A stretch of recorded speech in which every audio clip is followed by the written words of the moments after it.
नमस्कार दोस्तों, मैं दीपा चौधरी आपका अपने प्लेटफॉर्म कॉम्पिटिटिव हिंदी क्लासेज में बहुत बहुत स्वागत करती हूं। और आज हम यहां पर पीजीटी हिंदी फीमेल का पेपर करेंगे। ये पेपर हमारा सेकंड शिफ्ट का पेपर होगा 3 जुलाई का। कल जो हमने पेपर किया था वो 3 जुलाई का हमारा शिफ्ट 1 का पेपर था। ठीक है, हम यहाँ पर क्लास को शुरू करने से पहले आपको बता देते हैं कि 18 के हमारे सारे सेट कंप्लीट हो चुके हैं। अगर कोई स्टूडेंट ऐसा है जिसने ये पेपर नहीं किए हैं तो हमारे चैनल पर प्लेलिस्ट बनी हुई है, आप वहाँ जाकर ये सारी क्लासेस देख सकते हैं। सीक्वेंस वाइज आपको मिलेंगी प्लेलिस्ट। हमारी आपको DSSB TGT PGT previous year questions के नाम से मिलेगी। और आज की क्लास को हम करते हैं स्टार्ट। चैनल पर नए हैं तो फिर सब्सक्राइब कर लीजिए चैनल को, क्योंकि ये वाली क्लास आपको तभी मिल पाएंगी समय पर, तभी आपके लिए उपलब्ध हो पाएंगी। यहाँ देखिएगा, क्वेश्चन नंबर 101 से हमारी क्लास स्टार्ट हो जाती है। ये देखिएगा, आज की क्लास का जो हमारा पहला क्वेश्चन होगा, अवधी भाषा का विकास किस अपभ्रंश से हुआ है, ये हमारा पहला क्वेश्चन है। और ये अर्धमागधी अपभ्रंश यहाँ पर ठीक होगा। अवधि का विकास पूछते हैं। अवधि मैं पूछूं आपसे कि अवधि कौन सी बोली है, अवधि के अंतर, अवधि बोली जो है वो किस भाषा के अंतर्गत आती है, किसके अंतर्गत आती है, पूर्वी हिंदी के अंतर्गत आती है। ठीक है, और पूर्वी हिंदी में जब हम अवधि को लेंगे, अवधी, बघेली, छत्तीसगढ़ी जो बोलियां हैं इनका विकास होता है अर्धमागधी अपभ्रंश से, और ये पूर्वी हिंदी के अंतर्गत आती है। क्वेश्चन नंबर 2 देखते हैं, 102। काव्य अलंकार किसकी रचना है? काव्य अलंकार की बात करते हैं तो ये भामह की रचना है। राइट आंसर हमारा भामह होगा। नेक्स्ट क्वेश्चन, प्रेमचंद के सेवा सदन उपन्यास का उर्दू शीर्षक क्या है? प्रेमचंद के सेवा सदन उपन्यास के उर्दू शीर्षक की बात करते हैं तो बाजारे हुस्न यहाँ पर राइट आंसर होगा। गोसाई आफिमत जो है, इसका इन्होंने जब हिंदी रूपांतरण किया था तो वो किया था प्रेम आश्रम के नाम से, प्रेम आश्रम। चौगाने हस्ती की बात करते हैं तो रंगभूमि आ जाएगा हिंदी रूपांतरण इसका। हम खुरमा हम सबाब की बात करते हैं तो प्रेमा यहाँ पर राइट आंसर होगा। आगे चलते हैं, अगला क्वेश्चन देखते हैं। इनको आप नोट भी कर सकते हैं। जयशंकर प्रसाद का सर्वप्रथम नाटक कौन सा है? जयशंकर प्रसाद के सर्वप्रथम नाटक की बात करते हैं तो सज्जन यहाँ पर राइट आंसर है। नेक्स्ट, रचना काल के अनुसार भारतेंदु के निम्न नाटकों का सही क्रम पहचानिए। तो यहाँ पर भारत दुर्दशा, नील देवी, अंधेरी नगरी और सती प्रताप सही आंसर होगा। नेक्स्ट क्वेश्चन, दक्षिणी भारत हिंदी समिति की स्थापना कब हुई थी? दक्षिणी भारत हिंदी समिति की जो स्थापना हुई थी वो 1918 में हुई थी, 1918। और ये TGT में आपका क्वेश्चन पे आया है, TGT के पेपर जो हमने स्टार्टिंग में 1 या 2 सेट किया था तब। आगे देखिएगा, आगे जो क्वेश्चन बनता है, दो सुखने किसकी रचना है? दो सुखनों की बात करते हैं तो अमीर खुसरो यहाँ राइट आंसर होगा। नेक्स्ट क्वेश्चन, आदिकाल में चरित काव्य सर्वाधिक किस साहित्य में लिखे गए थे? आदिकाल में जो चरित काव्य लिखे गए थे वो सर्वाधिक लिखे गए थे जैन साहित्य के अंतर्गत। राइट आंसर यहाँ पर जैन साहित्य होगा। भक्ति धर्म का रसात्मक रूप है, किसने कहा है? ये आचार्य रामचंद्र शुक्ल का कथन है कि भक्ति धर्म का रसात्मक रूप है। नेक्स्ट क्वेश्चन 110 क्वेश्चन है ये, हम कौन थे, क्या हो गए और क्या होंगे अभी, आओ विचारे आज मिलकर ये समस्याएं। सभी पंक्तियां पूछा जा रहा है किसकी पंक्तियां हैं? ये मैथिली शरण गुप्त जी की पंक्ति है, भारत भारती इनकी रचना है, इसी से ली गई है। नेक्स्ट क्वेश्चन, पहला साहित्य अकादमी पुरस्कार किस रचना को मिला था? पहला जो साहित्य अकादमी पुरस्कार था ये हिमतरंगिणी को मिला था। हिमतरंगिणी माखनलाल चतुर्वेदी जी की काव्य कीर्ति है और इसे ये पुरस्कार 1955 में मिला था, 1955 में मिला था हिमतरंगिणी को साहित्य अकादमी पुरस्कार। साहित्य अकादमी पुरस्कार की अगर स्थापना की बात करते हैं कब हुआ, कब इसकी स्थापना होती है, तो 1954 में साहित्य अकादमी पुरस्कार की स्थापना होती है। साहित्य अकादमी पुरस्कार की स्थापना 1954 में होती है। 24 भाषाओं में ये दिया जाने वाला पुरस्कार है, इसको याद रखेंगे, आप नोट कर सकते हैं कि 24 भाषाओं में दिया जाने वाला पुरस्कार है।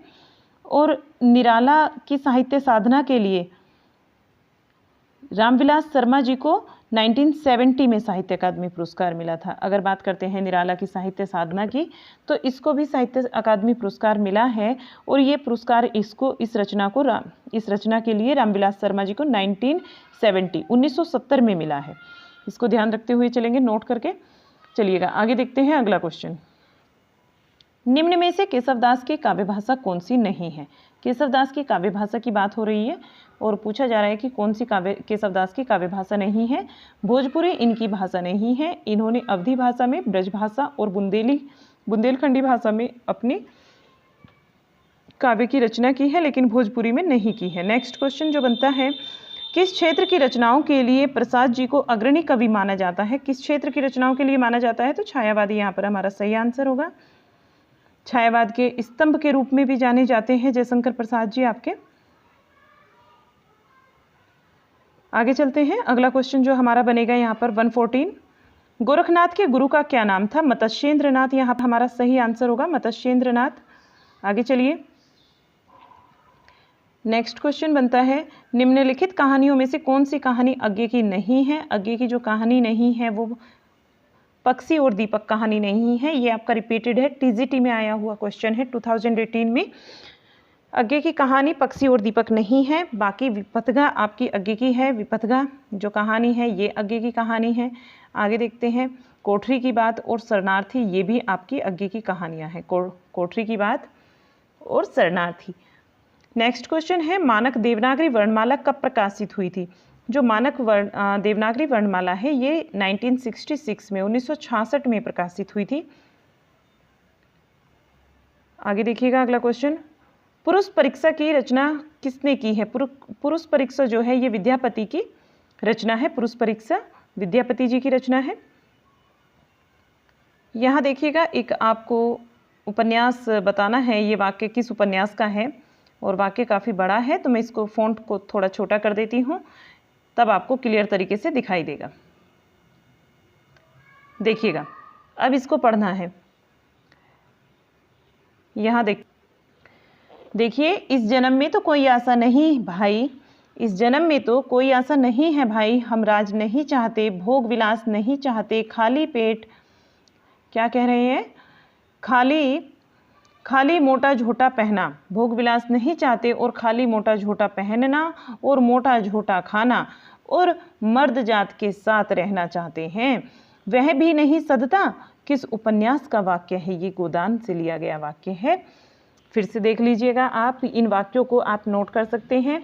अपनी कॉपी लेकर बैठिएगा। अगर आपके पास समय है तो ज़रूर बैठिएगा, समय नहीं है तो आप ईयरफोन वगैरह लगाकर भी क्लासेस ले सकते हैं। इस जन्म में तो कोई आशा नहीं है भाई, हम राज नहीं चाहते, भोग विलास नहीं चाहते, खाली मोटा झोटा पहनना और मोटा झोटा खाना और मर्द जात के साथ क्या रहना चाहते हैं, वह भी नहीं सदता। किस उपन्यास का वाक्य है? ये गोदान से लिया गया वाक्य है। गोदान किसका उपन्यास है? प्रेमचंद जी का। यहाँ पर क्रम भूमि, रंगभूमि, गोदान और प्रेमाश्रय किसके हैं? ये प्रेमचंद जी के। आगे चलते हैं, 84 वैष्णव वन की वार्ता की रचयिता कौन है? विट्ठलनाथ हमारा यहाँ पर 84 वैष्णव वन की वार्ता की बात हो रही है ना। हाँ, तो गोकुलनाथ जी जो है हमारा यहाँ राइट आंसर बनेगा। इसके लिए गोकुलनाथ होगा। गोकुलनाथ जी जो है ये विट्ठलनाथ जी के पुत्र थे। किसके पुत्र थे? विट्ठलनाथ जी के। और अगर मैं बात करूं विट्ठलनाथ की, विट्ठलनाथ किसके पुत्र थे? तो ये वल्लभाचार्य जी के पुत्र थे। तो यहाँ पर पहले वल्लभाचार्य जी और इनके पुत्र हो गए विट्ठलनाथ, विट्ठलनाथ के पुत्र हुए फिर गोकुलनाथ। गोकुलनाथ की ये रचना है 84 वैष्णव वन की वार्ता, और ये है जो ग्रंथ है ये ब्रज भाषा में लिखा गया है।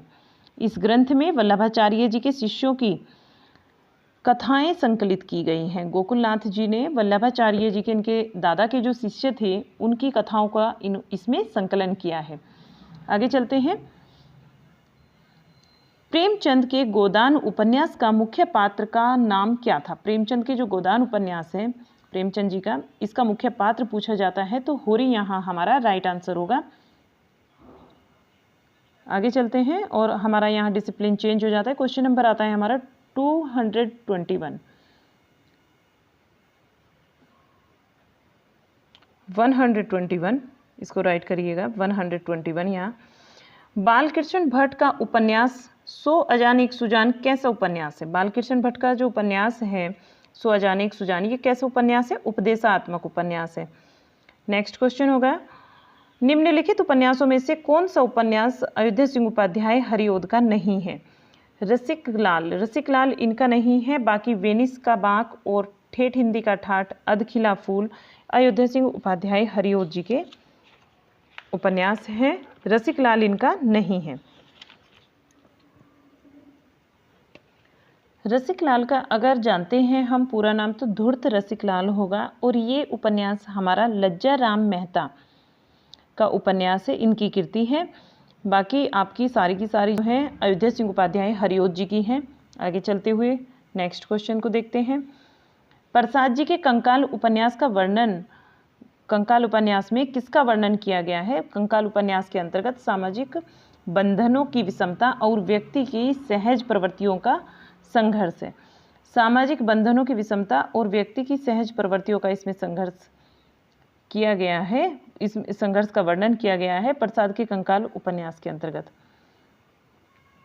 नेक्स्ट क्वेश्चन, यशपाल ने अपनी कहानी खच्चर और आदमी में बताया है, क्या बताया है? ये पूछा जाता है कि यशपाल जी ने अपनी कहानी खच्चर और आदमी में क्या बताया है? जो अपने को परिस्थितियों में ढाल लेता है वही बच पाता है, ये बताया है। ये आपका रिपीटेड क्वेश्चन है, ये मैं पहले भी करा चुकी हूँ आपको। आगे देखते हुए चलेंगे। नेक्स्ट क्वेश्चन, ताई कहानी के लेखक कौन है? ताई कहानी विश्वंभर नाथ कौशिक की है। विश्वंभर नाथ कौशिक जो है वो ताई कहानी के लेखक हैं। नेक्स्ट क्वेश्चन मैं 2 टाइम रिपीट कर देती हूँ जिससे कि आपके माइंड में सेट हो जाए ये चीज़ें। उपन्यासों का कालक्रम बताना है, सही कर्म क्या होगा हमें ये बताना है। मैला आंचल, बूंद और समुद्र, अमृत और विष, कटगुलाब, यहाँ पर राइट आंसर होगा मैला आंचल, बूंद। मैला आंचल जो है ये फणीश्वर नाथ रेणु जी का है, और ये मैला आंचल रचना है हमारी 1954 की। मैला आंचल कब की है? 1954 की रचना है, ये फणीश्वर नाथ रेणु का है। बूंद और समुद्र जो है आपकी ये 1956 की है, 1956 की है, और अमृतलाल नागर जी की ये रचना है। अमृत और विष की बात करते हैं तो अमृतलाल नागर की ही ये रचना है, लेकिन ये रचना जो है वो 1966 की है।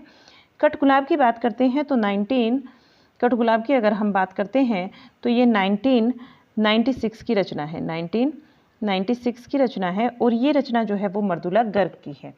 कटगुलाब मर्दुला गर्ग का है, अमृत और विष अमृतलाल नागर का है, बूंद और समुद्र ये भी अमृतलाल नागर का है, मैला आंचल जो है फणीश्वर नाथ रेणु जी का है। इसको ध्यान में रखेंगे, और ये जो जानकारी मैं देती हूँ आपको इसको कॉपी पेन पे आप लेकर नोट कर सकते हैं अपने नोट्स के अंतर्गत, ठीक है।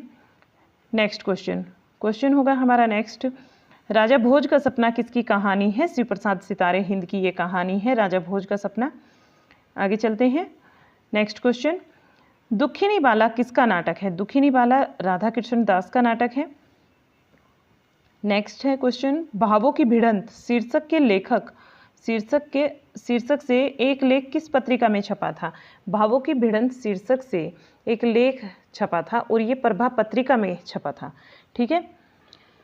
इस भावों की भिड़ंत नामक शीर्षक का जो ये लेख था, इसमें क्या कहा गया है कि सूर्यकांत त्रिपाठी निराला की कविताओं को, इस लेख के अंतर्गत सूर्यकांत त्रिपाठी निराला जी की कविताओं को रविंद्रनाथ ठाकुर के नकल कहा गया है, ठीक है। और माधुरी पत्रिका के संपादक कौन थे? माधुरी पत्रिका की अगर बात करते हैं तो इसके संपादक थे दुलारे लाल भार्गव, दुलारे लाल भार्गव इसके संपादक थे। अगर हंस पत्रिका की बात करते हैं तो इसका संपादन किया था प्रेमचंद जी ने। हंस पत्रिका का किसने किया था? प्रेमचंद जी ने। आगे चलते हुए अगला क्वेश्चन देखते हैं। नेक्स्ट क्वेश्चन आता है हमारा क्वेश्चन नंबर 130, निम्न में से जगदीश चंद्र माथुर का एकांकी संकलन कौन सा है? जगदीश चंद्र माथुर के एकांकी संकलन की बात करते हैं तो भोर का तारा हमारा राइट आंसर होगा, भोर का तारा। नेक्स्ट क्वेश्चन, अगला क्वेश्चन देखते हैं। हिंदी में पत्रात्मक प्रविधि का पहला उपन्यास कौन सा है? पत्रात्मक प्रविधि की बात करते हैं तो चंद हसीनों के खातून ये हमारा पहला उपन्यास होगा। अगर हम पत्रात्मक प्रविधि की बात करते हैं तो चंद हसीनों के खातून यहाँ पर राइट आंसर होगा। इसकी अगर रचना देखते हैं कब हुई थी, इसकी रचना की बात करते हैं तो इसको नोट कर लीजिएगा आप, 1927 में इसकी रचना हुई थी, और ये किसने की थी? पांडे बेचैन शर्मा उग्र ने की थी।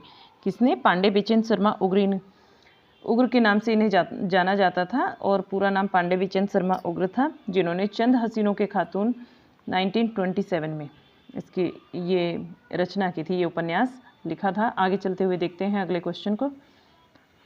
एकांकी का तीसरा चरण भुवनेश्वर प्रसाद के कौन से संग्रह से शुरू हुआ है? कारवा से शुरू हुआ है, इसको ध्यान रखेंगे। कारवा राइट आंसर। नेक्स्ट है साहित्य लोचन के लेखक कौन है? साहित्य लोचन की बात करते हैं तो बाबू श्याम सुंदर दास यहाँ राइट होगा। नेक्स्ट, निम्न विकल्पों में से कुछ जीवनियां उनके लेखकों के द्वारा जोड़े गए हैं और बताइए कि इनमें से कौन सा जोड़ा गलत है। ये बताना है हमें कौन सा गलत है। कलम का सिपाही अमृत राय, ये ठीक है। आवारा मसीहा विष्णु प्रभाकर, ये भी ठीक है। और महात्मा बुद्ध राहुल सांकरतायन, महात्मा बुद्ध राहुल सांकरतायन, ये भी ठीक है। कलम का मजदूर किसका होगा? मदन गोपाल का। रामविलास शर्मा यहाँ पर गलत हो जाएगा, तो आंसर आपका यही बनेगा। नेक्स्ट, भारतेंदु जी के समाज सुधार की रचना, भारतेंदु जी के जो समाज सुधार की रचनाओं में से कौन सी शैली का वर्णन किया गया है? तो इसमें व्यंग्यात्मक शैली यहाँ आपका राइट आंसर, व्यंग्यात्मक शैली।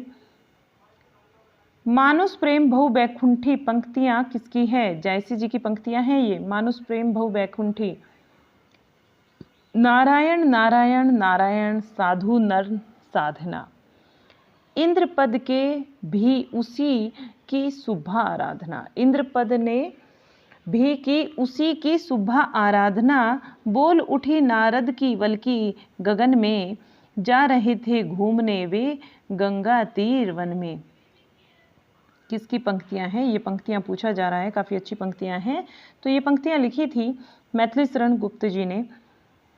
आगे चलते हुए देखते हैं अगले क्वेश्चन को। छायावाद को स्थूल के प्रति सूक्ष्म का विद्रोह किसने कहा है? काफ़ी फेमस आपका कथन है ये डॉक्टर नगेंद्र का। राइट आंसर डॉक्टर नगेंद्र होगा। बैर क्रोध का अचार या फिर मुरब्बा किसके द्वारा रचित पंक्तियां हैं? बैर क्रोध का अचार या मुरब्बा किसके द्वारा रचित है? ये पंक्तियां आपके ये आचार्य रामचंद्र शुक्ल के द्वारा रचित है। नेक्स्ट क्वेश्चन, इनमें से क्या मैथिली शरण गुप्त के काव्य की विशेषता नहीं है? क्या नहीं है? संस्कृत वृत्तों का प्रयोग, संस्कृत वृत्तों का प्रयोग ये मैथिली शरण गुप्त जी के काव्य की विशेषता नहीं है। राइट आंसर संस्कृत वृत्तों का प्रयोग। नेक्स्ट क्वेश्चन देखते हैं, क्वेश्चन नंबर 141, नागरी तेरी यह दशा कविता के रचयिता कौन है?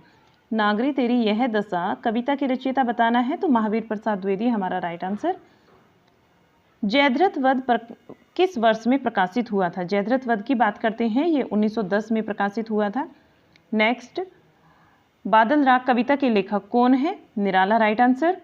नेक्स्ट क्वेश्चन, निम्नलिखित में से कौन सा ग्रंथ महाकाव्य है? तो यहाँ पर साकेत हमारा महाकाव्य है। नेक्स्ट, निम्नलिखित में से किस कविता को शोकगीत के अंतर्गत माना जाता है? शोकगीत में आती है हमारी सरोज स्मृति कविता निराला जी की। नेक्स्ट क्वेश्चन, ये देखिएगा कुछ पंक्तियां हैं आपके लिए और बताना है कि ये किसकी पंक्तियां हैं। दिवस का अवसान समीप था, गगन था कुछ लोहित हो चला, गगन था कुछ लोहित हो चला, तरु शिखा पर थी जब राजती कमलिनी कुल वल्लभ का प्रभा। पंक्तियां किस कवि की हैं? ये अयोध्या सिंह उपाध्याय हरिओत जी की पंक्तियां हैं। नेक्स्ट क्वेश्चन, निम्न में से कौन सा काव्य प्रसाद के द्वारा रचित नहीं है? कौन सा काव्य है जो प्रसाद जी के द्वारा रचित नहीं है? तो राघव विलास प्रसाद के द्वारा रचित काव्य नहीं है। क्वेश्चन नंबर 148, प्रकृति के सुकुमार कवि और कोमल कल्पना का कवि किसे कहा जाता है? ये सुमित्रा नंदन पंत राइट आंसर होगा। प्रकृति के सुकुमार कवि और कोमल कल्पना के कवि के नाम से जाने जाते हैं। इसमें से कौन सी मुक्त छंद की कविता नहीं है? निर्जा यहाँ पर राइट आंसर होगा। मुक्त छंद की कविता नहीं है निर्जा। नेक्स्ट क्वेश्चन, भूख है तो सब्र कर रोटी नहीं तो क्या हुआ? भूख है तो सब्र कर रोटी नहीं तो क्या हुआ, आजकल दिल्ली में है जैरे बहस ये मुद्दा। ठीक है, पंक्तियां पूछा जा रहा है किसकी है? दुष्यंत कुमार जी की ये पंक्तियां हैं। दुष्यंत कुमार को गजल सम्राट के नाम से भी जाना जाता है। नेक्स्ट क्वेश्चन, साखी किसकी रचना है? कबीरदास जी की है। साखी शब्द रामायणी बीजक के अंतर्गत आती है। नेक्स्ट, नई कविता के प्रमुख कवि इनमें से कौन से हैं? अज्ञे राइट आंसर होगा यहाँ आपका। नेक्स्ट क्वेश्चन, निम्न में से कौन केशव ग्रंथावली के संपादक हैं? केशव ग्रंथावली की बात करते हैं तो विश्वनाथ प्रसाद मिश्र राइट आंसर।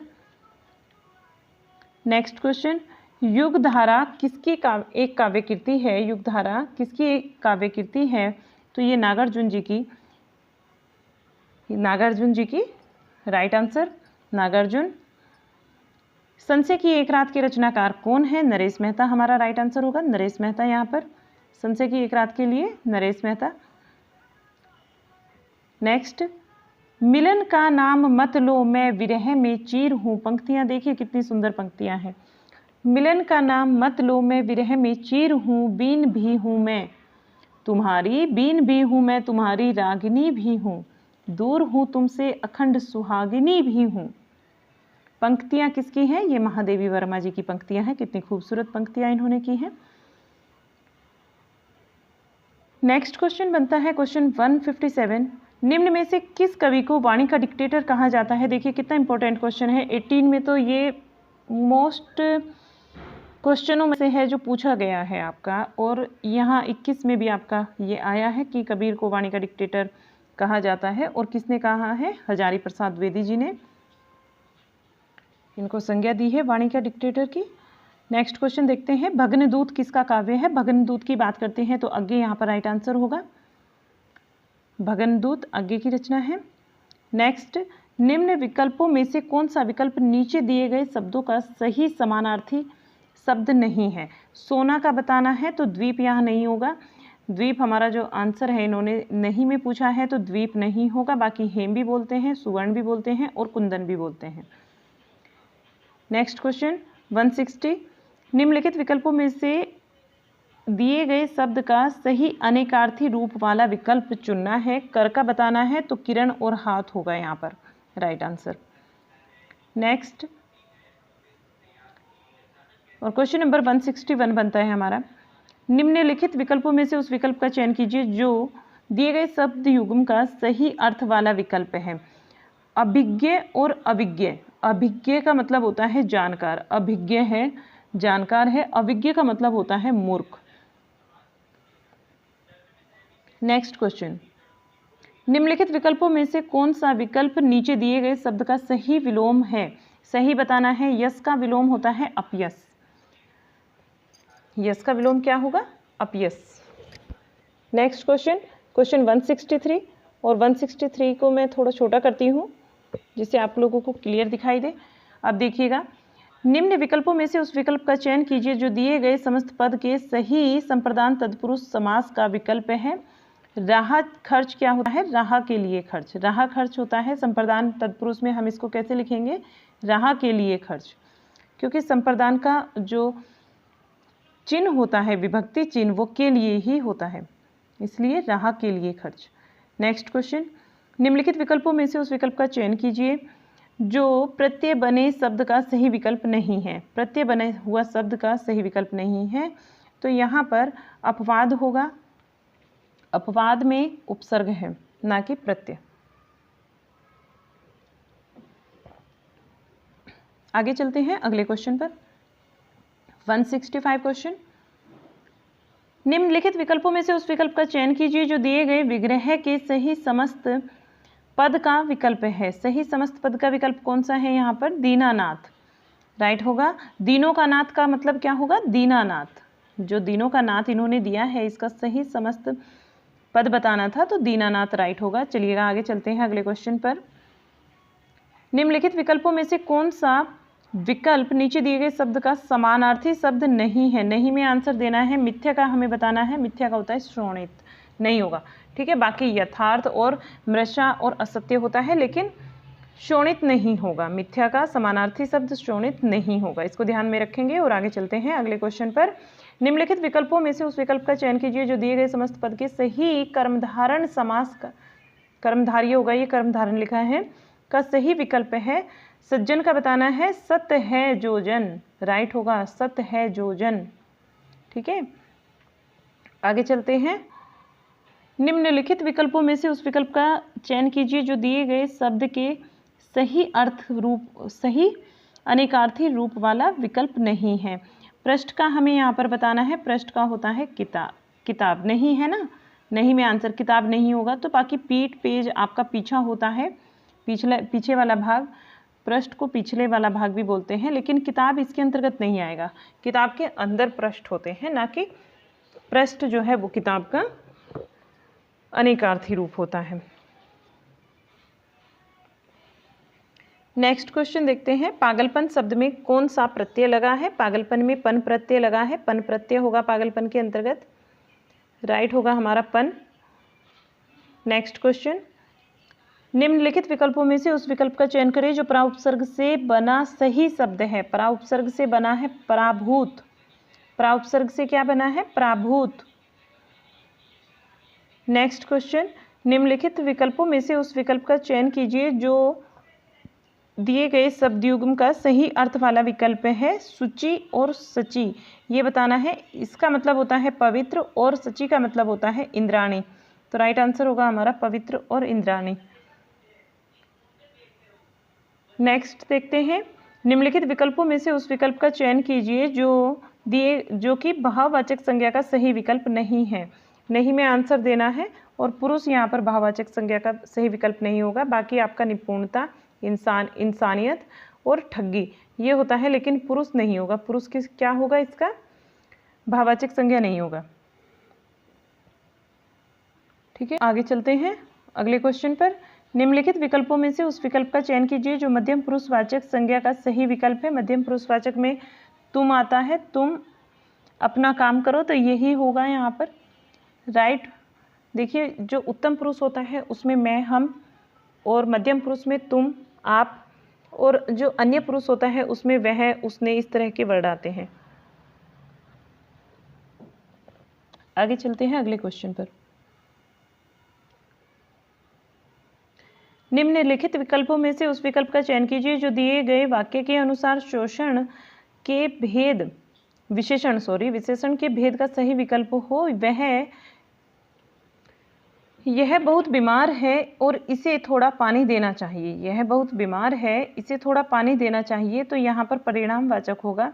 थोड़ा पानी की बात हुई है, तो ये क्या होगा? परिणाम होगा। नेक्स्ट क्वेश्चन, निम्नलिखित विकल्पों में से उस विकल्प का चयन कीजिए जो दिए गए वाक्य के अनुसार सही क्रियापदबंध का विकल्प हो। आज सुबह रवि बहुत देर तक सो रहा था। सो रहा था यहाँ पर क्रियापदबंध होगा। नेक्स्ट है, वाक्य में प्रयुक्त शब्द को क्या कहा जाता है? पद कहा जाता है। जब वाक्य में प्रयुक्त शब्द होते हैं तो उसको पद कहा जाता है। नेक्स्ट, निम्नलिखित में से उस विकल्प का चयन कीजिए जो दिए गए वाक्य के अनुसार सही क्रिया पदबंध का विकल्प हो। पिताजी गीता पढ़ रहे हैं। पिताजी गीता पढ़ रहे हैं, यहाँ पर पढ़ रहे हैं जो है हमारा क्रिया पदबंध का सही विकल्प होगा, पढ़ रहे हैं। नेक्स्ट देखते हैं, 178 होगा क्वेश्चन हमारा।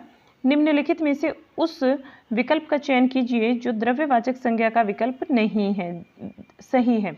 जो की द्रव्यवाचक संज्ञा के लिए सही विकल्प है, तो यहाँ पीतल होगा। बाकी हिमालय, दरबार और मिठास ये आपका इसके अंतर्गत नहीं आता, द्रव्यवाचक संज्ञा के अंतर्गत। ठीक है, मिठास आ जाएगा आपका भाववाचक के अंतर्गत, और ये आ जाएंगे आपके व्यक्तिवाचक के अंतर्गत, हिमालय। आगे चलते हुए देखते हैं हम अगले क्वेश्चन को। निम्नलिखित विकल्पों में से उस विकल्प का चयन कीजिए जो दिए गए वाक्य के अनुसार सही क्रिया के भेदों का विकल्प हो।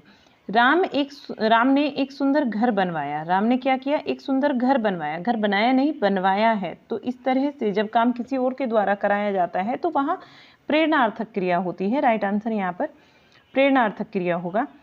नेक्स्ट देखते हैं, निम्नलिखित में से कोष्टक में दिए गए पदों का परिचय वाला विकल्प चुनना है। निम्न वाक्य में जो भी आपका कोष्टक में दिया गया है, अरे वाह, ये किसके अंतर्गत आता है? हर्षबोधक अवयव है ये। राइट आंसर यहाँ पर अरे वाह, तुम भी खाना बना सकती हो। ठीक है, किसी को देखकर बहुत ज़्यादा खुशी प्रकट करना हर्षबोधक वाक्य होता है। नेक्स्ट,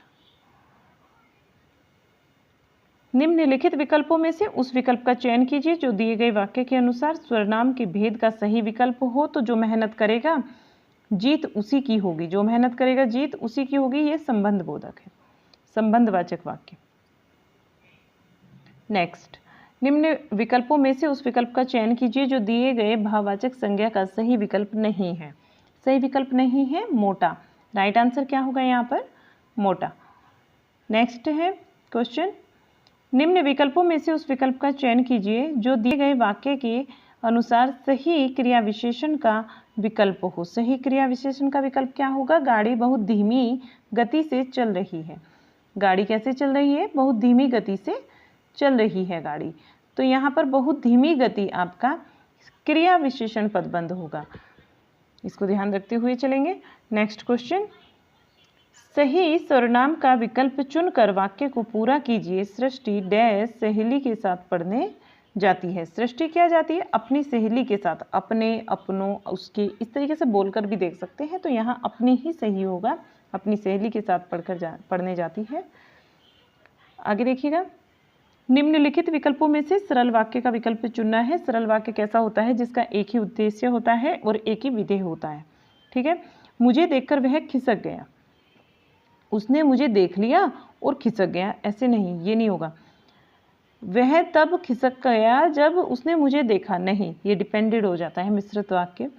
उसने मुझे देख लिया लेकिन वह खिसक गया। उसने मुझे देख तो लिया लेकिन वह खिसक गया, ये भी नहीं होगा। तो आपका राइट जो है आपका यही बनता है, एक उद्देश्य और एक विधेय वाला। उसने मुझे देखा, खिसक गया, वह खिसक गया। आगे देखिएगा, निम्नलिखित विकल्पों में से संयुक्त वाक्य की पहचान करनी है। मैं बता चुकी हूँ आपको, संयुक्त वाक्य कई बार बताया है कि कैसे होते हैं, आप पहचान कैसे करेंगे। तो राइट होगा हमारा पहला। आप यहाँ पर तथा, और, इसलिए, परंतु, इस तरह के शब्द देखकर लगा सकते हैं। नेक्स्ट है क्वेश्चन, निम्नलिखित वाक्यों में से उद्देश्य का सही विकल्प चुनना है।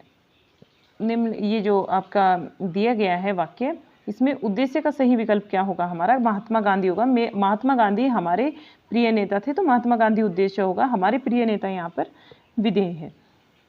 नेक्स्ट क्वेश्चन है, निम्नलिखित वाक्यों में से उद्देश्य का सही विकल्प पहचानिए। उद्देश्य का सही विकल्प जो होता है, माँ से ताजा फल काट रही है, माँ चाकू से काट रही है। ठीक है, तो यहाँ पर क्या होगा? माँ चाकू से ताजा फल काट रही है, माँ चाकू से काट रही है, ये क्या होगा? उद्देश्य होगा हमारा। चाकू से क्या कर रही है? ताजा फल काट रही है, आपका विधेय के अंतर्गत आएगा। माँ चाकू से ताजा फल, यहाँ ताजा से तक जो है हमारा उद्देश्य होगा, और फिर ताजा फल काट रही है आपका विधेय के अंतर्गत आ जाता है। नेक्स्ट, अगला क्वेश्चन देखते हैं, निम्नलिखित में से मिश्र वाक्य को पहचानना है। मिश्र वाक्य एक दूसरे पर डिपेंड होते हैं, आश्रित होते हैं। जो विद्यार्थी साहसी होते हैं वे उन्नति करते हैं। आगे देखते हैं, अगला जो क्वेश्चन बनेगा ये बनेगा हमारा, निम्नलिखित वाक्य में कोष्ठक में दिए गए शब्द का उपवाक्य का नाम बताना है। जब तुम मेरे घर आए तब मैं घर पर नहीं था। जब तुम मेरे घर आए तब मैं घर पर नहीं था, ये क्रिया विशेषण उपवाक्य है। ठीक है, क्रिया विशेषण उपवाक्य होगा यहाँ पर। नेक्स्ट है क्वेश्चन, निम्न विकल्पों में से संयुक्त वाक्य को पहचानिए। संयुक्त वाक्य को पहचानना है, रात्रि के 12 बजे और मैंने पढ़ना बंद कर दिया। रात्रि के 12 बजे और मैंने पढ़ना क्या कर दिया? बंद कर दिया। सही आंसर होगा ये। नेक्स्ट क्वेश्चन देखते हैं, निम्नलिखित विकल्पों में से सरल वाक्य का सही विकल्प चुनिए। सरल वाक्य का हमें सही विकल्प चुनना है, और यहाँ सही जो विकल्प होगा, आमदनी के अनुसार खर्च करो। आमदनी के अनुसार क्या करो? खर्च करो। ये सरल वाक्य का विकल्प है सही आंसर हमारा। ठीक है, निम्नलिखित वाक्य में उद्देश्य का सही विकल्प पहचानना है, और ये वाक्य क्या है? शिखा की बहन ने अपनी सहेलियों को जन्म दिवस पर मिठाई खिलाई। शिखा की बहन ने क्या किया? अपनी सहेलियों को जन्म दिवस पर मिठाई खिलाई। तो शिखा की बहन यहाँ हमारा उद्देश्य होगा। बात उद्देश्य की हो रही है, उद्देश्य हमसे पूछा जा रहा है, तो शिखा की बहन होगा। आगे क्वेश्चन को देखते हुए चलेंगे। नेक्स्ट, निम्नलिखित में वाक्य में कोष्ठक में दिए गए शब्द का उपवाक्य, शब्द का जो कोष्ठक में दिया गया है, इसका हमें इस उपवाक्य का नाम बताना है। वह वही व्यक्ति उन्नति करता है जो परिश्रमी होता है। जो परिश्रमी होता है ये क्या हो गया, विशेषण उपवाक्य हो गया। उन्नति कौन करता है, जो परिश्रमी होता है, तो विशेषण उपवाक्य का कार्य कर रहा है यहाँ पर। नेक्स्ट, निम्नलिखित वाक्य में विधेय का सही विकल्प पहचानना है। विधेय मैं आपको बता चुकी हूँ, उद्देश्य के अंतर्गत वाक्य जो उद्देश्य और विधेय ये दो चीजें होती हैं एक वाक्य के अंतर्गत। ठीक है, वाक्य के दो पार्ट हो गए, एक होगा आपका उद्देश्य और दूसरा आपका विधेय। तो विधेय वो होता है जिसमें कर्म और क्रिया आ जाती है, बाकी जो कर्ता होता है आपका उद्देश्य होता है। देखिए, लेखक के आंगन में अनेक पक्षियों के घोंसले थे। लेखक के आंगन में क्या था, अनेक पक्षियों के घोंसले थे। तो यहाँ पर अनेक पक्षियों के घोंसले जो होगा आपका विधेय होगा, और लेखक के ये आ जाएगा आपका लेखक के आंगन में, ये आपका उद्देश्य। क्वेश्चन नंबर 195 को देखते, 195 हमारा हो गया। 196 को देखते हैं। विकल्पों में संयुक्त वाक्य की हमें पहचान करनी है। वह लड़का बीमार था, लड़का बीमार था इसीलिए वह डॉक्टर के पास गया, राइट होगा आपका आंसर। अगले प्रश्न देखते हैं अपना। निम्न विकल्पों में से मिश्र वाक्य को पहचानिए। मिश्र वाक्य की पहचान करेंगे कैसे, एक दूसरे पर डिपेंडेंट होते हैं। जब एक कार्य होगा तो दूसरा होगा। जो मैंने जो घोड़ा खरीदा वह बहुत तेज दौड़ता था। ठीक है, यहाँ यही होगा। सरल वाक्य जो होता है उसमें एक उद्देश्य एक विधेय होता है। मिश्रित वाक्य में आपका एक दूसरे पर निर्भर होते हैं, जो दो वाक्य होते हैं एक दूसरे पर आश्रित होते हैं। और जो आपके संयुक्त वाक्य होते हैं वहाँ दो अलग अलग बातें होती हैं और एक किसी योजक शब्द के द्वारा जोड़ दी जाती हैं। आगे प्रश्न को देखते हैं। निम्नलिखित वाक्य में कोष्टक में दिए गए शब्द का उपवाक्य का नाम बताइए। शब्द के उपवाक्य का नाम बताना है। राजू ने कहा कि वह कल मुंबई जा रहा है, तो ये संज्ञा उपवाक्य होगा। संज्ञा उपवाक्य जो है हमारा यहाँ पर राइट आंसर। आगे देखिएगा, हर्ष या फिर दीर्घ ए ई उ के बाद यदि हर्ष या दीर्घ ए ई उ आ जाए तो दोनों मिलकर क्या हो जाते हैं, दोनों मिलकर बताना है क्या हो जाते हैं, दीर्घ आ, दीर्घ ई और दीर्घ उ। राइट आंसर होगा दीर्घ आ, दीर्घ ई और दीर्घ उ। नीचे दिए गए शब्द में प्रयुक्त संधि भेद का सही हमें विकल्प चुनना है। रेखांश में रेखा धन अंश होगा और यहाँ पर दीर्घ संधि होगी। ए रेखा आधन ए जब जुड़ेगा तो वहाँ क्या होगा, हमारा आधन ए जब जुड़ेगा तो वहाँ पर हमारा आ ही होगा। क्या होगा, आ ही होगा। चलिएगा आगे देखते हैं। दीर्घ संधि का है ये उदाहरण आपका। यहाँ हमारे 100 क्वेश्चन कंप्लीट हो जाते हैं और 100 क्वेश्चंस को जो है हमने 37 मिनट में कर लिया। हमें इतना ही समय और लगेगा आगे 100 क्वेश्चन करने में। तो आप ध्यान रखेंगे इस चीज़ का कि भाई हम जो क्वेश्चंस कर रहे हैं एक डेडिकेशन के साथ में हमें पूरी क्लास को लेना है। बैठकर एक जगह पर आपको एग्ज़ाम में 2 घंटे मिलते हैं इस क्वेश्चन पेपर को सॉल्व करने में। हालांकि आप वहाँ पर प्रेशर होता है एग्ज़ाम का, इसलिए सोच कर करते हैं तो समय लग जाता है, लेकिन आप यहाँ पर एक एक घंटे के अंतर इसको करेंगे तो आपकी कुछ समय पर पकड़ बनेगी।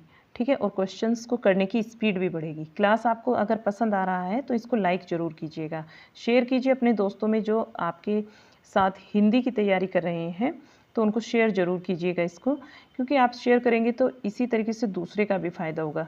दूसरे आपको मतलब आपके लिए अच्छा सोचेंगे, फिर आपका भी अच्छा होगा। ठीक है, और चैनल पर अगर आप नए हैं, नए विद्यार्थी हैं, तो इसको ज़रूर आप सब्सक्राइब कर लीजिए। चलिए आगे देखते हैं अपने क्वेश्चन को। नीचे दिए गए शब्दों का सही संधि वाला विकल्प पहचानिए। सही संधि वाले विकल्प को जब हम पहचानेंगे, तत् धन अनुसार का तदानुसार होता है। नेक्स्ट, नीचे दिए गए शब्दों का सही संधि वाला विकल्प पहचानना है। तो यहाँ पर परम धन ईश्वर का, परम धन ईश्वर का होता है परमेश्वर, परम धन ईश्वर परमेश्वर। जब ए के साथ ई मिलता है, जब ए के साथ में ई मिलता है तो वहाँ पर क्या होता है, ए हो जाता है। वहाँ क्या हो जाता है, ए हो जाएगा, आपका परमेश्वर हो जाएगा यहाँ। नेक्स्ट देखते हैं। नीचे दिए गए शब्द का सही संधि विच्छेद वाला विकल्प पहचानना है। दिग्गज का हमें दिग्धनगज तेरह का नियम है, ये तो मैं बहुत बार पढ़ा चुकी हूँ, आपको संधि में करा चुकी हूँ। बहुत छोटी सी वीडियो होगी आपकी क्लास संधि की, उसको ज़रूर देखिएगा आप। नीचे दिए गए शब्द के संधि विच्छेद वाला विकल्प चुनना है दिग्गज का, तो दिग्गज का तो दिक धन गज होता है। नेक्स्ट, व्यंजन का व्यंजन से अथवा किसी स्वर से मेल होने पर जो परिवर्तन होता है उसे क्या कहते हैं? उसे व्यंजन संधि कहते हैं। उसे क्या बोलते हैं? व्यंजन संधि बोलते हैं। व्यंजन का व्यंजन से अथवा किसी स्वर से मेल होने पर जो भी परिवर्तन होता है उसे कहते हैं व्यंजन संधि। उसे क्या कहते हैं? व्यंजन संधि कहते हैं। नेक्स्ट, नीचे दिए गए शब्दों में प्रयुक्त संधि भेद का सही विकल्प पहचानिए। अत्यंत का हमें बताना है। अत्यंत में क्या है? अतिधन अंत। अतिधन अंत होता है इसका, और यहाँ पर यण संधि होगी। क्या होगी? यहाँ पर यण संधि होगी, अत्यंत। नेक्स्ट,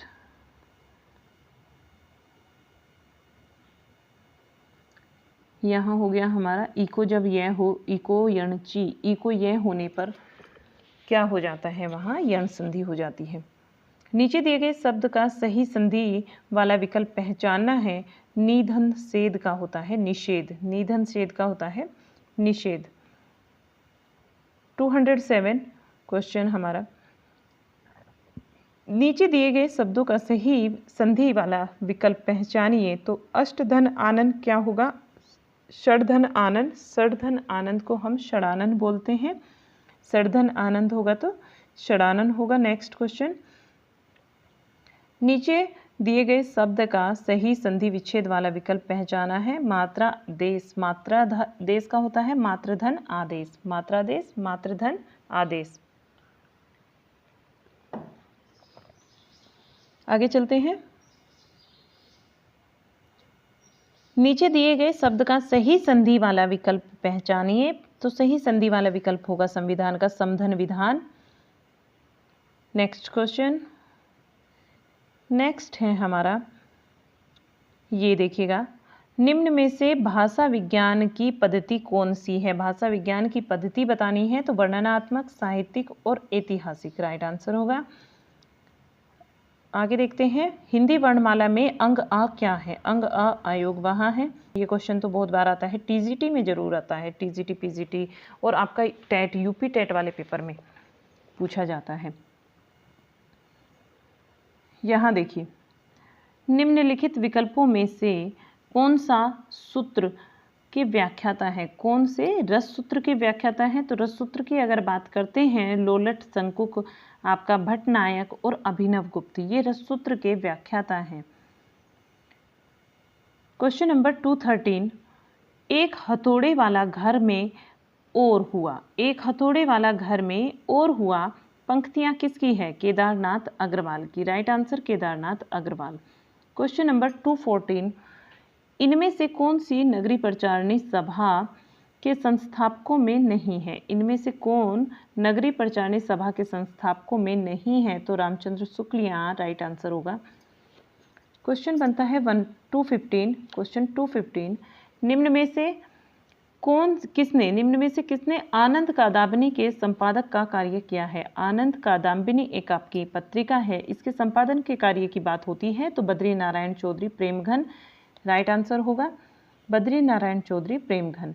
भारतेंदु ने दिल्ली दरबार दर्पण को किस शैली में लिखा है? दिल्ली दरबार दर्पण की बात आती है तो वर्णनात्मक शैली में इन्होंने लिखा है दिल्ली दरबार दर्पण को। ओडिया के महान कवि कौन थे? ओडिया की बात करते हैं तो सरला दास ओडिया के महान कवि थे। आगे चलते हैं, मिट्टी की बारात किसकी रचना है? मिट्टी की बारात शिवमंगल सिंह सुमन की रचना है। मिट्टी की बारात शिवमंगल सिंह सुमन राइट आंसर होगा। हिंदी साहित्य के प्रथम इतिहासकार कौन है? हिंदी साहित्य के प्रथम इतिहासकार है गारसादा तासी। इस्तेवार द ला लित्योत्तर एंदो हिंदुस्तानी इनके ग्रंथ का नाम है, और ये किस भाषा में लिखा गया था ये बताएंगे? चलिएगा बताइएगा, आप लोग कमेंट बॉक्स में बताइएगा, क्योंकि ये तो मैंने अभी कल या परसों वाले क्लास में ही आपको बताया था। ठीक है, अच्छा, न्यूनिया हजारी प्रसाद द्विवेदी के किस उपन्यास की पात्रा है? देखिए ये जो बाणभट्ट की आत्मकथा है, आपकी बाणभट्ट की आत्मकथा की पात्रा है, और ये मैं आपको पहले भी बता चुकी हूँ क्वेश्चन, ये रिपीटेड है आपका क्वेश्चन यहाँ पर। ठीक है, बाणभट्ट की आत्मकथा हजारी प्रसाद द्विवेदी जी का उपन्यास है और इसी की पात्रा है आपकी न्यूनिया। आगे चलते हुए देखते हैं एक और नए क्वेश्चन को। अग्निपथ के पार चंदन चांदनी का देश। अग्निपथ के पार, ध्यान से देखिएगा, चंदन चांदनी का देश, ये पूरा नाम एक ही रचना का है। किसकी पंक्तियां हैं ये, किसकी पंक्तियां हैं? महादेवी वर्मा की। अग्निपथ के पार चंदन चांदनी का देश, ये पंक्तियां पूछा जाता है किसकी? तो महादेवी वर्मा यहाँ राइट आंसर होगा।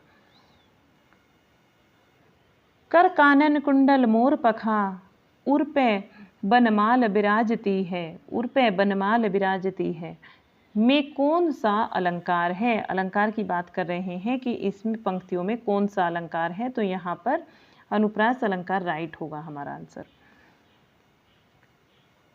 आगे देखते हैं प्रश्न को। अब आपको पूरा क्वेश्चन दिख रहा होगा।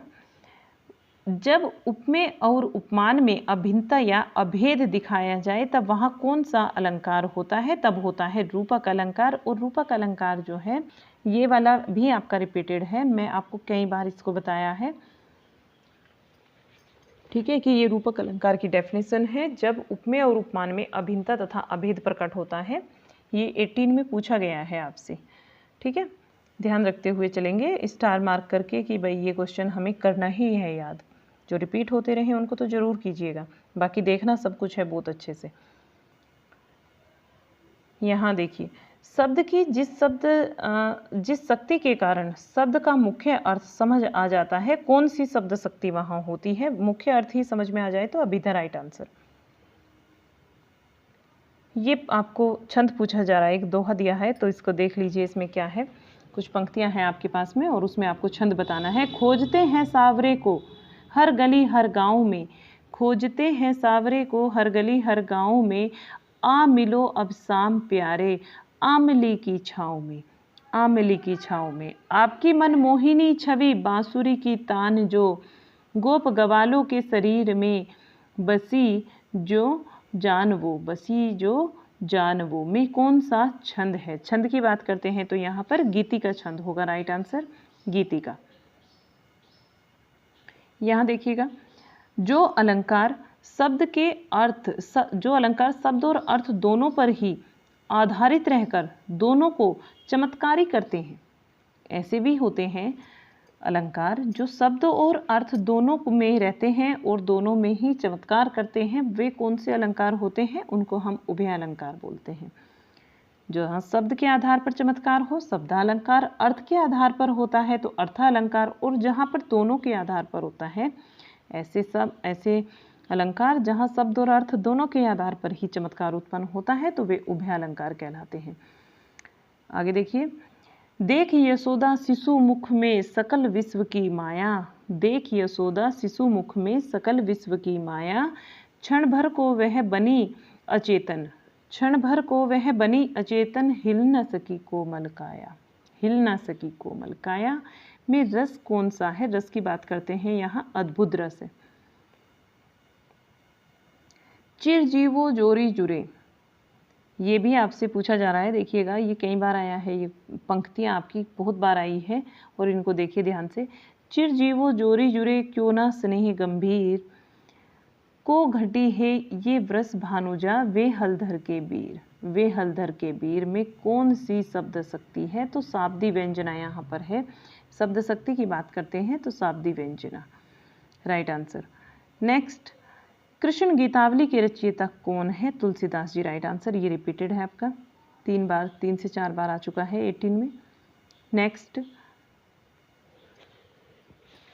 रही खरकती हाय सुलसी पीड़ा उर्मे दशरथ के, पीड़ा उर्मे दशरथ के, ग्लानि त्रास वेदना विमंडित, ग्लानि त्रास वेदना विमंडित, साप कथा वे कह न सके, साप कथा वे कह न सके में कौन सा रस निहित है? रस की बात करते हैं तो करुण रस यहाँ होगा। नेक्स्ट, सागर सा गंभीर हृदय हो गिरी सा ऊंचा हो जिसका मन, पंक्ति में कौन सा अलंकार है? उपमा यहाँ पर होगा राइट आंसर, उपमा। पंक्तियाँ पढ़ने में मन काफ़ी लगता है, काफ़ी अच्छी होती हैं, मन को एकदम भाव विभोर कर देती हैं, लेकिन हमारे पास समय बहुत कम है, हम 1 आवर के अंतर्गत अपना क्वेश्चन सेट करना चाहते हैं, लेकिन फिर भी 1:15 तक का समय हो जाता है, 1 घंटा 15 मिनट तक का। ठीक है, लेकिन ये हमारे लिए करना बहुत ज़रूरी है, इसलिए आप सभी को बैठकर ये ध्यान से पूरा पेपर करना होता है। 1 घंटा तो अपने लिए निकाल ही सकते हो ना। वह आता 2 टुक कलेजे के कर जाता, वह आता 2 टुक कलेजे के करता, पछताता पथ पर आता, पीठ पेट दोनों मिलाकर एक, चल रहा लकुटिया टेक। मुट्ठी भर दाने को, भूख मिटाने को, मुँह फटी पुरानी झोली का फैलाता, 2 टुक कलेजे के करता, पछताता पथ पर आता में कौन सा छंद है? छंद की बात की जा रही है यहाँ पर, मुक्त छंद का ये उदाहरण है। नेक्स्ट, वह आता 2 टुक कलेजे के कर जाता, ये तो मैं बता दिया आपको मुक्त छंद का है। ठीक है, आगे चलते हुए इसको यहीं पर छोड़ते हैं क्योंकि बता चुकी हूँ अभी। नेक्स्ट, मधुकर्ण काव्य किसका काव्य संग्रह है? मधुकर्ण की बात करते हैं तो भगवती चरण वर्मा राइट आंसर होगा। आधुनिक छपाई तकनीकी का आविष्कार किसे माना जाता है? आधुनिक आविष्कारक की बात हो रही है यहाँ पर, तो आधुनिक छपाई तकनीकी का जो आविष्कारक है वो जॉन गुटेनबर्ग को माना जाता है। जॉन गुटेनबर्ग यहाँ पर क्या होगा? Right answer John Gutenberg. Next है, उपभोक्ता के मन में आकर्षण पैदा कर अपनी पैठ बनाने के लिए कौन सा विज्ञापन होता है? उपभोक्ता के मन में आकर्षण पैदा करके अपनी पैठ को बनाने के लिए कौन सा विज्ञापन होता है? तो अनून्य विज्ञापन इसका नाम होता है, अनून्य विज्ञापन। साप्ताहिक अखबार उद्दंत मातरण हर हफ्ते किस दिन पाठकों तक पहुंचता था? देखिएगा, ये आपके लिए नई चीज़ है, हालांकि क्वेश्चन वहीं से बना है, लेकिन यहाँ जो दिन पूछ लिया गया है, दिन अभी तक नहीं पूछा गया था। हमने जो 12 सेट कर चुके हैं हम अभी तक सारे ही एग्ज़ाम के, इन 12 में से 10 में ये पूछा गया है और आज पहली बार उद्दंत मातरण से संबंधित दिन को पूछा गया है, तो यहाँ मंगलवार हमारा दिन होगा। राइट आंसर मंगलवार, इसको ध्यान करेंगे, नोट करते हुए चलेंगे कि मंगलवार के दिन ये लोगों तक पहुँचाया जाता था। नेक्स्ट है, साक्षात्कार से संबंधित प्रश्न है। साक्षात्कार करते समय प्रश्नों की रूपरेखा कैसी होनी चाहिए? स्पष्ट व पारदर्शी होनी चाहिए। Right answer.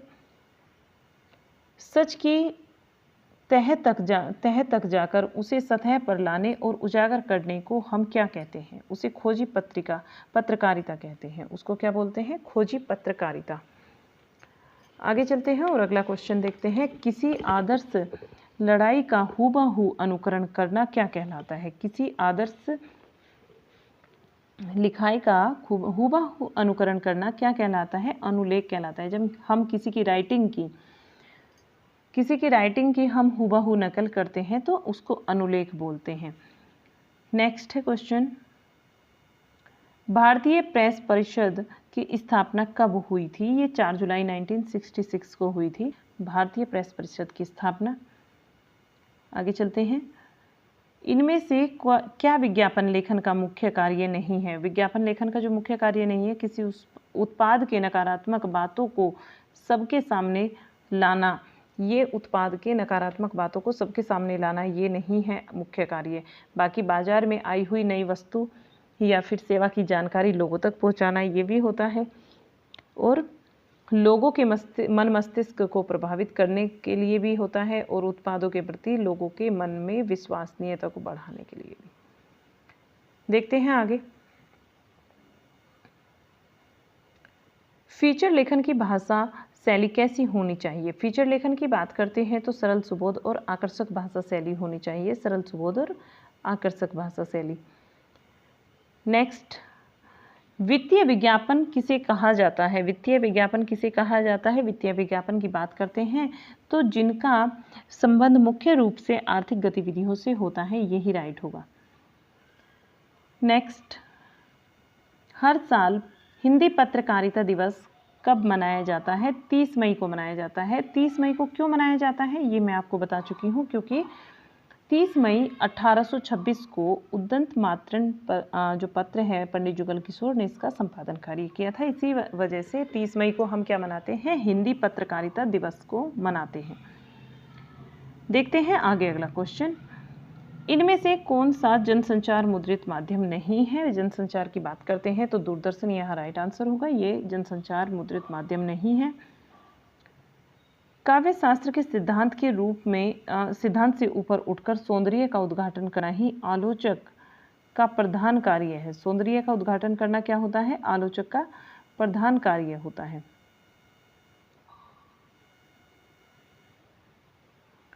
ये नंदुलारे वाजपेयी जी का कथन है, ऐसा नंदुलारे वाजपेयी जी मानते हैं। अंधा युग किस नाट्य विधा के अंतर्गत आता है? गीति नाट्य विधा के अंतर्गत आता है अंधा युग।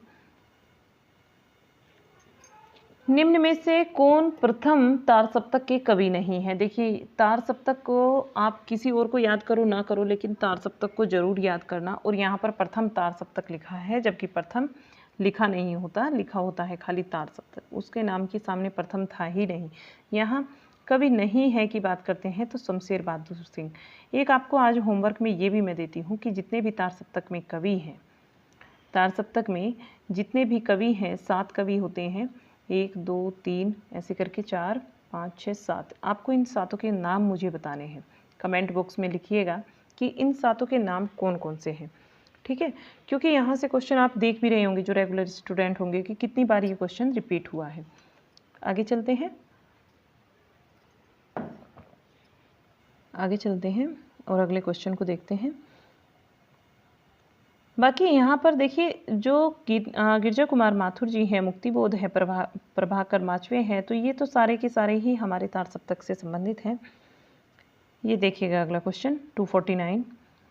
भाषा विज्ञान अध्ययन के लोभ से संबंधित निम्न विकल्पों में से कौन सा गलत है? भाषा विज्ञान के अध्ययन के लोभ से संबंधित निम्न विकल्पों में से कौन सा विकल्प गलत है? तो गलत की बात करते हैं, विदेशी भाषाओं को अनदेखा करने में सहायता। विदेशी भाषाओं को अनदेखा करने में सहायता, ये हमारा राइट होगा आंसर। नेक्स्ट, प्रगतिशील साहित्य की समस्याएं निबंध संग्रह के लेखक कौन है? प्रगतिशील साहित्य की समस्याएं तथा निबंध संग्रह के लेखक कौन है? ये हैं रामविलास शर्मा जी। राइट आंसर क्या होगा? रामविलास शर्मा। नवगीत के प्रवर्तन का श्रेय किसे दिया जाता है? अगर बात करते हैं नवगीत की, तो यहाँ पर राइट आंसर राजेंद्र प्रसाद सिंह होंगे। नेक्स्ट है, अन है मेरे शब्द। अन है मेरे शब्द किस कवि की कृति है? अन है मेरे शब्द, ये एकांत श्रीवास्तव जी की है कृति। पूर्व मध्यकाल का दूसरा नाम क्या है? पूर्व मध्यकाल का दूसरा नाम है भक्ति काल। क्या बोलते हैं दूसरा इसको? भक्ति काल। निम्नलिखित में से किस आलोचना कृति, कौन सी आलोचना कृति है जो विजय देव नारायण शाही की है? तो यहाँ जायसी, ये जायसी नाम से जो कृति है, एक आलोचनात्मक कृति, ये विजय देव नारायण शाही की है। राइट आंसर यहाँ पर जायसी होगा। प्रथम तार सप्तक का संपादन किसने किया था? अज्ञे जी ने किया था। प्रथम से तो क्वेश्चन बनता ही बनता है, हर साल बनता है। निम्नलिखित में से कौन सा करुण रस का विरोधी है? करुण रस का विरोधी है बताना है, तो करुण का विरोधी है यहाँ पर हास्य रस। करुण का विरोधी क्या है? हास्य रस है। राइटिंग एंड डिफरेंस पुस्तक किस आलोचक की है? ये पुस्तक लिखी थी जाक देरिया ने। जाक देरिया इसके लेखक हैं। Next question 258। मैं कल्पना के सत्य को सबसे बड़ा सत्य मानता हूँ, कथन किसका है? ये कथन बताना है, सुमित्रा नंदन पंत। राइट आंसर होगा कि मैं कल्पना के सत्य को सबसे बड़ा सत्य मानता हूँ, सुमित्रा नंदन पंत यहाँ राइट आंसर होगा। आगे क्वेश्चन नंबर 259। माखनलाल चतुर्वेदी। पुष्प की अभिलाषा किसकी कृति है? पुष्प की अभिलाषा जो है ये माखनलाल चतुर्वेदी की है। पुष्प की अभिलाषा माखनलाल चतुर्वेदी।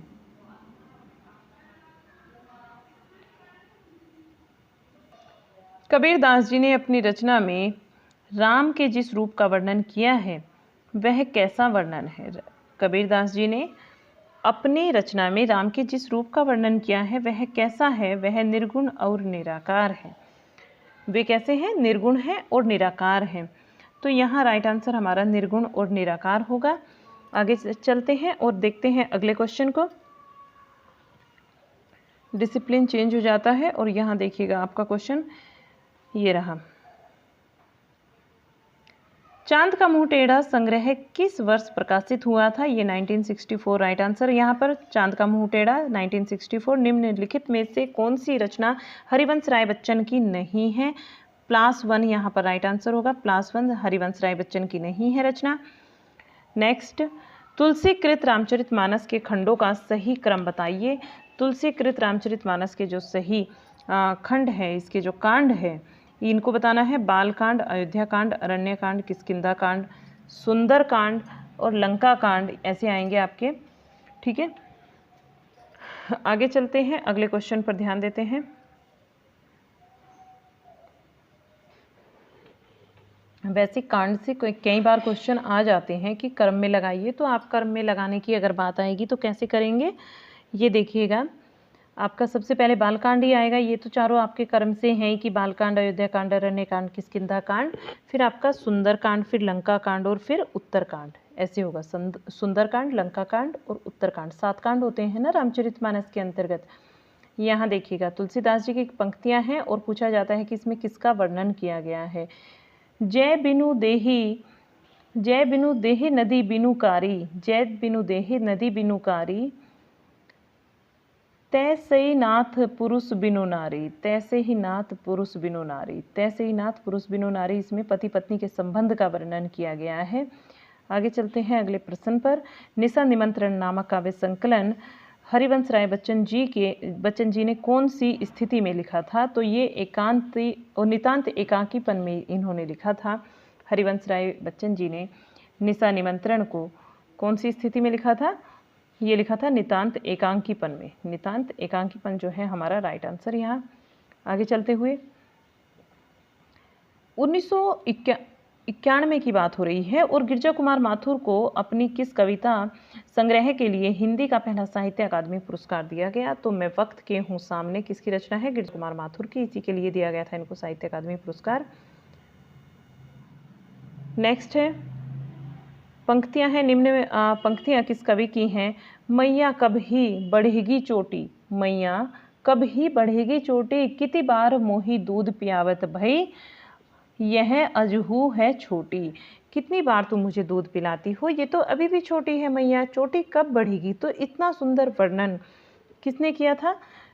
ये किया था वात्सल्य का इतना सुंदर वर्णन सूरदास जी ने। यहाँ सही जो आंसर होगा सूरदास होगा। महादेवी वर्मा की कविता अग्नि रेखा में किसे प्रतीक मानकर रचनाएं की गई है? दीपक को प्रतीक मानकर यहाँ पर अग्नि रेखा में रचनाएं की गई हैं। पंत की निम्न काव्य रचना का सही क्रम में लगाना है। पंत की निम्न काव्य रचना को, ये जितनी भी यहाँ पर दी गई है, पहले पल्लव आएगी, फिर गुंजन, फिर युगांत और फिर ग्राम्य। सही आंसर होगा पल्लव, गुंजन, युगांत और ग्राम्य। भवानी प्रसाद मिश्र की कविता सतपुड़ा के जंगल में किसका वर्णन किया गया है? सतपुड़ा के जंगलों की बात करते हैं तो एक अछूती प्रकृति की सी सुंदर दुनिया, राइट आंसर होगा। एक अछूती प्रकृति की सुंदर दुनिया एक अवतरण है और इस अवतरण में इसको पढ़ना है, फिर इससे संबंधित कुछ क्वेश्चंस के आंसर देने हैं। तो देखिए काफ़ी लेंथी है तो मुझे फ़ॉन्ट को काफ़ी छोटा करना पड़ेगा, तब आपको ये सारा समझ आएगा। चलिएगा देखते हैं इसको। ज़रूरत इस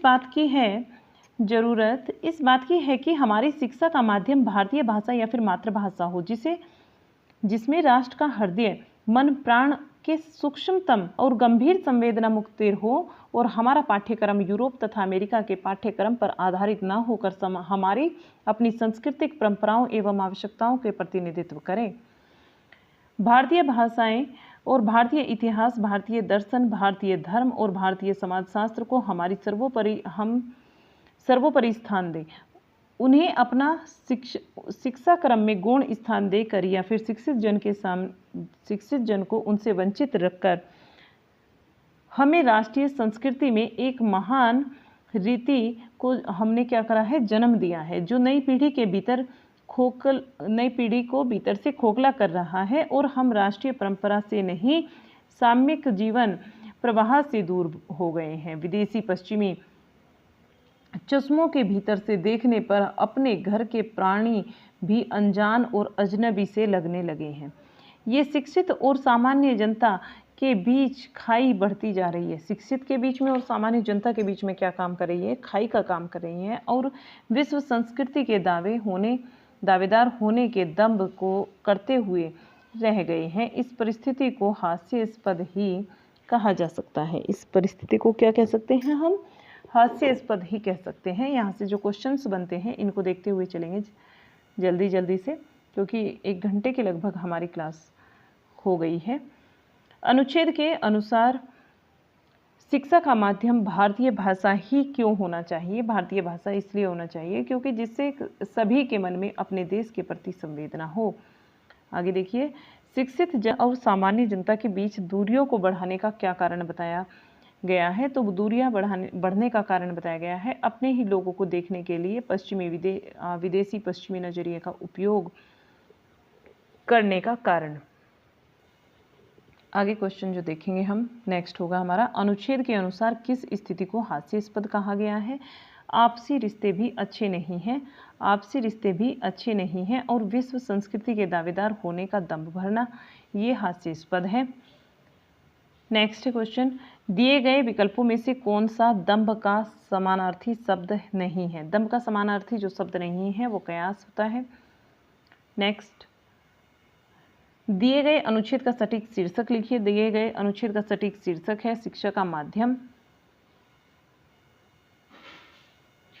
ये अनुच्छेद आपका वापस से रिपीट हो जाता है और इसको ऊपर करते हुए हम चलेंगे। फिर आगे हमारा यहाँ से एक और पैराग्राफ आता है, काव्यांश है, और इसको पढ़ेंगे। इसको पढ़ने के बाद कुछ इसी से संबंधित क्वेश्चंस आएंगे, उनको करेंगे। फिर, ना छोड़ो मुझे मैं सताया गया हूँ, हंसाते हंसाते रुलाया गया हूँ। ना छेड़ो मुझे मैं सताया गया हूँ, हंसाते हंसाते रुलाया गया हूँ। सताए हुए को सताना बुरा है, तृषित की तृषा को बढ़ाना बुरा है। तृषित की तृषा को बढ़ाना बुरा है। करूँ बात क्या दान या भीख की, मैं संजोया नहीं हूँ लुटाया गया हूँ। मैं संजोया नहीं हूँ लुटाया गया हूँ। न स्वीकार मुझको नियंत्रण किसी का, अस्वीकार कब है निमंत्रण किसी का। मुखर प्यार के मौन वातावरण में अखरता अनोखा समर्पण किसी का। प्रकृति के पटल पर नियति तुलिका से अधूरा बनकर मिटाया गया हूँ। क्षैतिज पर धरा व्योम से नित्य मिलती, क्षितिज पर धरा व्योम से नित्य मिलती, सदा चांदनी में चकोरी निकलती। तिमिर यदि न आहान करता प्रभाव का, कभी रात भी द्वीप की लो न जलती। कभी रात भर द्वीप की लो न जलती।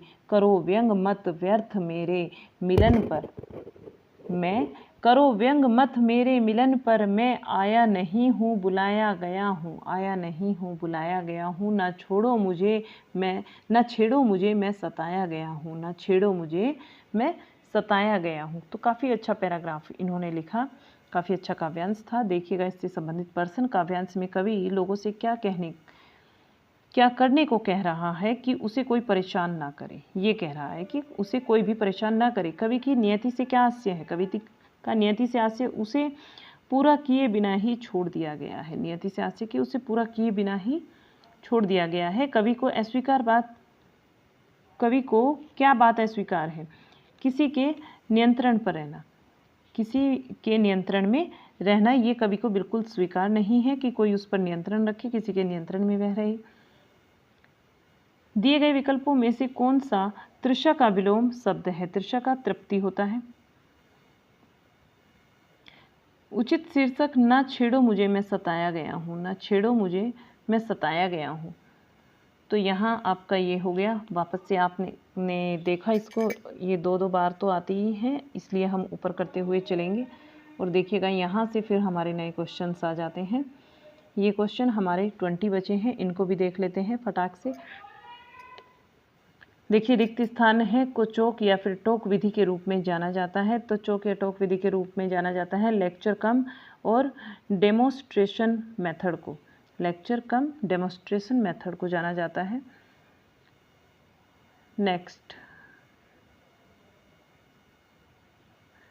आगे जो क्वेश्चन है वो है, कौन सा मॉडल संज्ञानात्मक मनोविज्ञान में विकसित अवधारणाओं और सिद्धांतों से अधिक जुड़ा हुआ है? सिद्धांतों से अधिक जुड़ा हुआ है तो इंफॉर्मेशन प्रोसेसिंग मॉडल जो है ये जुड़ा हुआ है, राइट आंसर होगा। नेक्स्ट, किस प्रकार सह शिक्षण में सहायक कर्मचारी और कक्षा शिक्षक छात्रों के विभिन्न विषम समूहों को निर्देश देते हैं? यहाँ पर समानांतर सह शिक्षण राइट आंसर होगा, समानांतर सह शिक्षण। आगे क्वेश्चन है, चार्ल्स हॉकेट के अनुसार किस विशिष्ट में भाषाई संचार शिक्षण और अधिगम के माध्यम से किया जाता है? तो ये किया जाता है आपका traditional transmission, right answer traditional transmission. Next है, रिक्त स्थान है के दो उप कौशल हैं अर्थात क्या है कि जानकारी का पता लगाना और जानकारी को समझना। किसके अंदर आता है? गैदरिंग स्किल के दो उपकौशल होते हैं, एक जानकारी का पता लगाना और एक जानकारी को समझना। आगे चलते हैं अगले क्वेश्चन पर। स्कीमा के 3 प्रमुख वर्गीकरण लिंग्विस्टिक स्कीमेटा और आपका कंटेनिंग स्कीमेटा तथा एक होता है फॉर्मल स्कीमेटा। ठीक है, यहाँ पर जो आएगा वो फॉर्मल स्कीमेटा होगा क्योंकि ये आपके स्कीमा के 3 वर्गीकरण होते हैं। इनको ध्यान में रखेंगे, तीनों कौन कौन से होते हैं। फिर से रिक्त स्थान दिया है को दुरुपयोग, कुप्रयोग या फिर अपमान करने के रूप में परिभाषित किया गया है। किसको? अपशब्दों को किया गया है यहाँ। आगे चलते हुए, मौखिक टिप्पणी डैश का उदाहरण है। मौखिक टिप्पणी जो है वो यौन उत्पीड़न का उदाहरण है। नेक्स्ट, लिंग शब्द पहली बार 1955 में डैश के द्वारा गढ़ा गया था। ठीक है, किसके द्वारा गढ़ा गया था? तो जॉन मनी के द्वारा गढ़ा गया था। ये जॉन मनी यहाँ राइट आंसर होगा। आगे चलते हैं, किस आयोग ने वस्तुनिष्ठ प्रकार की परीक्षा और आंतरिक आकलन के उपयोग पर बल दिया? ये दिया है मुदालियर कमीशन ने, राइट आंसर मुदालियर कमीशन होगा। नेक्स्ट, शिक्षा पर राष्ट्रीय नीति 1986 में निरंतर और व्यापक मूल्यांकन और डैश चरण की छमाई प्रणाली की शुरुआत पर जोर दिया गया। ठीक है, पर क्या दिया गया? जोर दिया गया। तो ये माध्यमिक हमारा सही आंसर होगा। यहाँ पर मूल्यांकन और माध्यमिक चरण की छमाई पर जोर दिया गया है, राइट आंसर माध्यमिक होगा। आगे देखते हैं अगले क्वेश्चन को, देखिएगा। किसकी सेवाओं का उपयोग विश्वविद्यालय प्रणाली के द्वारा स्वीकृति के लिए प्रवेश परीक्षा को विकसित करने तथा डिजाइन करने और संचालित करने के लिए किया जाना चाहिए? तो ये राष्ट्रीय मूल्यांकन संगठन राइट आंसर होगा यहाँ पर। नेक्स्ट है, यूजीसी का परिपूर्ण प्रपत्र क्या है? यूजीसी का हमें पूर्ण प्रपत्र बताना है, तो यानी कि इसकी फुल फॉर्म बतानी है। यूजीसी की फुल फॉर्म क्या होती है? ठीक है, तो यहाँ होगी यूनिवर्सिटी ग्रांट कमीशन। यूजीसी की जो फुल फॉर्म होती है यूनिवर्सिटी ग्रांट कमीशन, यही होती है, राइट होगा हमारा। नेक्स्ट, किसे नाबालिगों के द्वारा अवैध व्यवहार में भागीदारी के रूप में जाना जाता है? तो यहाँ होगा किशोर अपराध, राइट आंसर। नोज का पूर्ण प्रपत्र क्या है, यानी कि इसकी फुल फॉर्म क्या है नोज की, ये हमें जानना है। और ये होता है national institute of open schooling. National institute of open schooling यहाँ पर नोज की राइट फुल फॉर्म होती है। अर्नेस्ट क्रिस्चमर, ठीक है, एक व्यक्ति है जिनका नाम अर्नेस्ट क्रिस्चमर है और इन्होंने क्या किया, लोगों को 4 प्रकार में वर्गीकृत किया है, जैसे कि पाइकनिक और एस्थेनिक, डिस्प्लास्टिक और एक बचता है आपका एथलेटिक। ये 4 प्रकार हैं जिसमें इन्होंने लोगों को वर्गीकृत किया है। बढ़ते या फिर घटते आकार, आयतन, वजन या कुछ अन्य आयामों के अनुसार तत्व की श्रृंखला को मानसिक रूप से व्यवस्थित करने की क्षमता का नाम बताइए। तो यहाँ पर सेरियंस होगा राइट आंसर हमारा, सेरियंस। आगे देखते हैं क्वेश्चन को, और ये क्वेश्चन हमारा 298 होगा। किस परिवर्णित का प्रयोग व्यक्ति के 5 कारक मॉडल को दर्शाने के लिए किया जाता है? कौन सी ऐसी परिवर्णी शब्द है जिसका प्रयोग व्यक्तित्व के 5 कारक मॉडल को दर्शाने के लिए किया जाता है? OCEAN, ये होते हैं OCEAN, इनको ध्यान रखेंगे, इनको याद भी रखेंगे अपना। नेक्स्ट है क्वेश्चन, किस तकनीकी में नेता बहुत ही लोकतांत्रिक उपागम का पालन करते हैं जो नाटक को निश्चित दशा में निर्देशित करने के लिए नाटक को निर्देशित करने में मदद करता है? तो यहाँ जो सही आंसर बनता है हमारा फैसिलिटेशन बनता है, फैसिलिटेशन। और इसी को हम क्या बोलते हैं कि ये जो तकनीक है फैसिलिटेशन, ये नेता को बहुत ही लोकतांत्रिक उपागम पालन कराता है। नाटक को निश्चित दिशा में निर्देशित किए बिना ही नाटक को निर्देशित करने में मदद करता है। ठीक है, फैसिलिटेशन हमारा राइट आंसर होगा। लास्ट क्वेश्चन जो है हमारा यहाँ 300 नंबर का क्वेश्चन, इसको देखेंगे। कौन सा आकलन पाठ की योजना बनाने के से पहले छात्र के पूर्व ज्ञान को निर्धारित करने में मदद करता है? तो यहाँ नैदानिक हमारा सही आंसर होगा, नैदानिक आकलन। कैसा लगा आपको हमारा क्लास, ये हमें बताइएगा कमेंट बॉक्स में लिखकर। और अगर आप चैनल पर नए हैं, लाइक शेयर कर लीजिए, इसको सब्सक्राइब कर लीजिए। चैनल पर नए हो तो बिल्कुल सब्सक्राइब कीजिएगा, इसको मत छोड़ना, क्योंकि क्लासेस नहीं मिलेंगी। आपने साहित्य पढ़ ही लिया होगा, जैसे कि अभी एग्ज़ाम हमारा होने वाला है। काफ़ी सारी क्लासेस हमारे चैनल पर भी पड़ी हुई हैं, आप चाहे तो वहाँ जाकर भी देख सकते हैं।